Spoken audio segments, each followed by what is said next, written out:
Politique de l'usure.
ما راهمش يديروا لا برا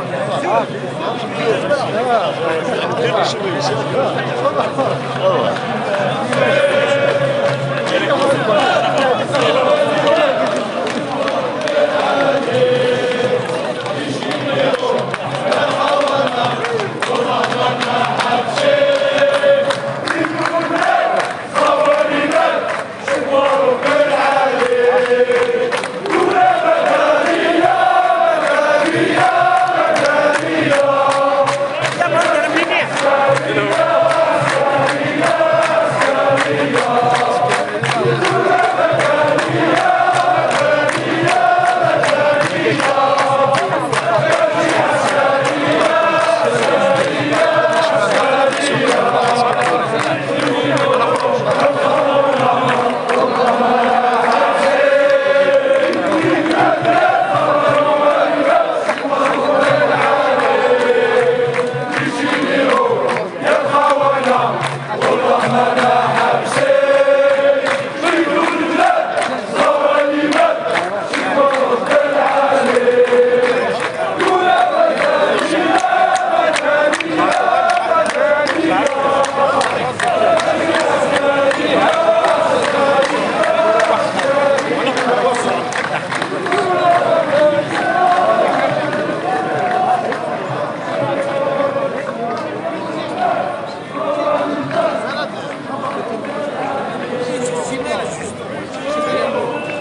هذا وين نتيا ضربت واحد ايوه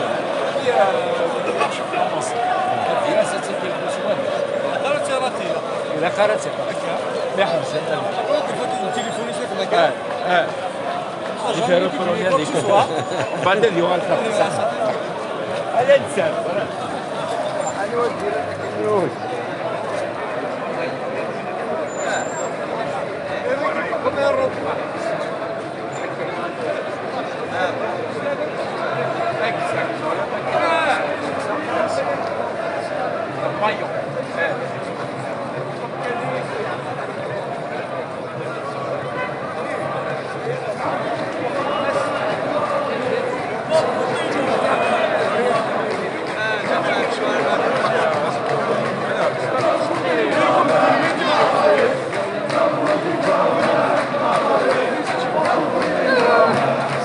Comment vas-tu? Ça va. Ça va. Voilà, ça va. Ça va très bien. Oui, ça va. Ah oui.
vendredi 109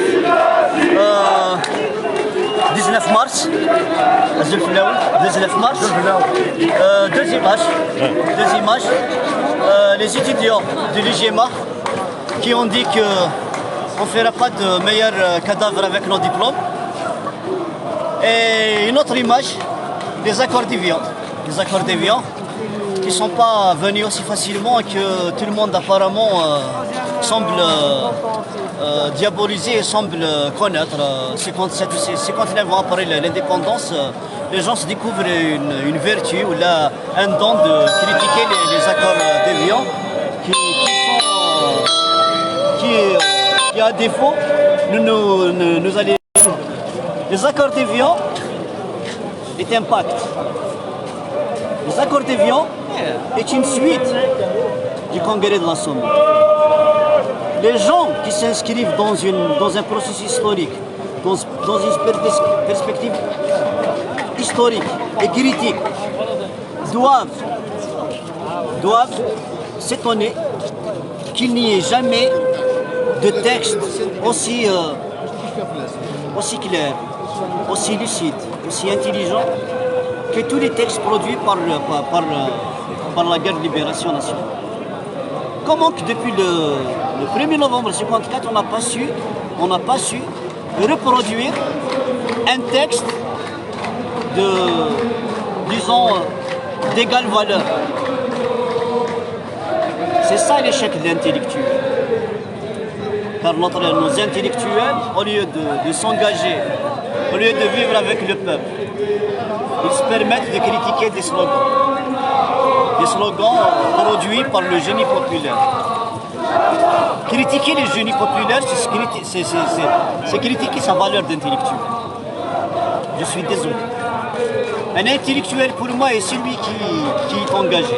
Ils sont tous là, ce sont tous des intellectuels. Ils sont tous à même de produire des slogans et de produire même des perspectives, des concepts. L'intellectuel doit être le témoin de son temps. Il doit reproduire d'une façon intelligente, mais élever ces slogans au rang de valeur politique. Mais c'est malheureux. On critique les accords d'Évian, on critique les étudiants de 56, on critique le congrès de la Somme, on critique le génie populaire. Voilà la somme, ce que nous avons comme intellectuels actuels. C'est vrai que je généralise pas. C'est vrai que je généralise pas. Mais pour moi, je dis qu'il y a intellectuel, il y a intellectuel. Ça, c'est d'un. De deux, ceux qui disent que oui, le Hirak doit s'organiser, le Hirak doit dégager des représentants. C'est toujours au niveau de l'écoute. Les gens sont sourds. Les gens disent la chiwar n'est pas obligatoire. Le peuple n'est pas bête. Parce qu'il s'agit de demandes populaires. Il s'agit de revendications populaires et politiques. Parce qu'elles s'adressent à un pouvoir de fait. Le pouvoir de fait n'a pas à négocier. On n'est pas dans une guerre. Les accords d'Évian étaient le résultat d'une guerre. Il y avait deux protagonistes.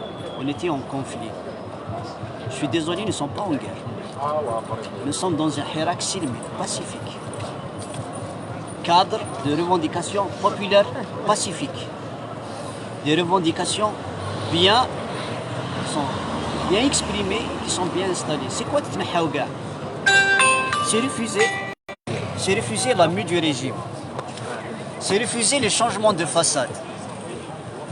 C'est refuser la régénérescence physique.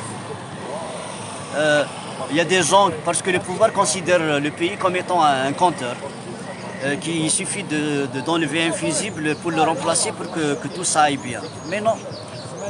Et le concept de Tnahaouga, c'est celle-là, c'est la rupture radicale. C'est celle-là la rupture. Le peuple demande une rupture radicale, Tnahaouga. C'est celle-là la rupture. Il ne demande pas la mue du régime.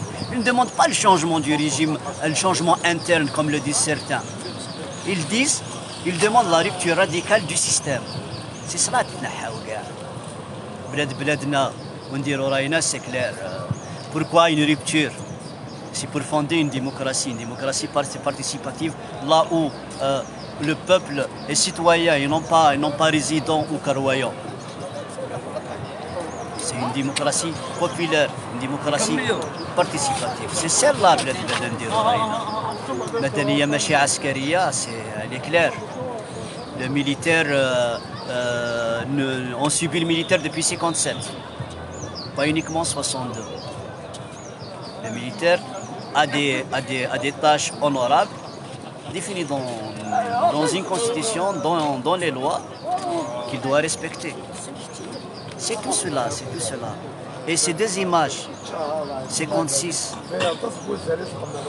les accords d'Évian du 19 mars, doivent nous interpeller pour qu'on soit plus près du peuple, pour qu'on soit plus réfléchi et qu'on soit surtout plus intelligent et lucide et plus autonome. Parce que le problème c'est pas de ce Hirak, du moins, le problème qu'on vit depuis le Hirak, depuis le début du Hirak, c'est un problème d'autonomie politique et intellectuelle. On ne peut pas discuter, pourquoi on ne peut pas discuter entre nous? Parce qu'il y a des interférences, il faut le dire, il y a des interférences par ceux qui sont pas libres. Ou les mqyoud ma yqid, tant mieux. Tant mieux ou tant mieux. Ça va, maître. Merci beaucoup. Crémo, tu veux dire quelque chose? دولة مدنية ماشي عسكرية. Voilà. ويتنحوا كاع. C'est déjà beaucoup. Voilà. Jilali. Chamik. Tu nous dis quelque chose? C'est qu'il y a des slogans nouveaux, hein, maître? C'est qu'il y a des slogans qui font quand même, suivant le discours, enfin, les directives du pouvoir, qui nous parlent de Rachad, qui miroitent le danger de Rachad et des intégristes. Le peuple le dit clairement et simplement et à sa façon la plus intelligente. Le peuple est plus intelligent que les intellectuels. ما كان علماني ما كان إسلامي كاين عصابة سرق عيناني. Quoi ajouter ou quoi expliquer ou quoi justifier. Voilà.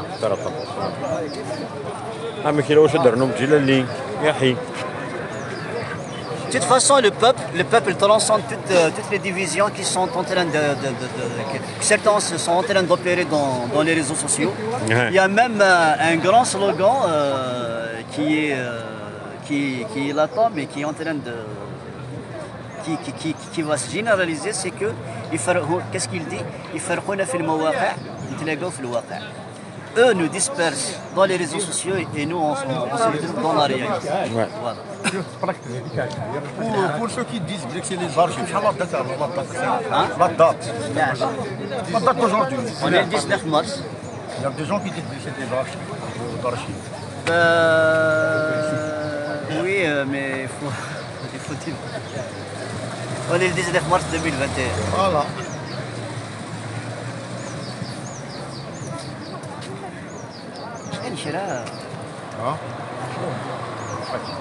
مازال مارش مازال غاشي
Justement, il y a une question intéressante. Ouais.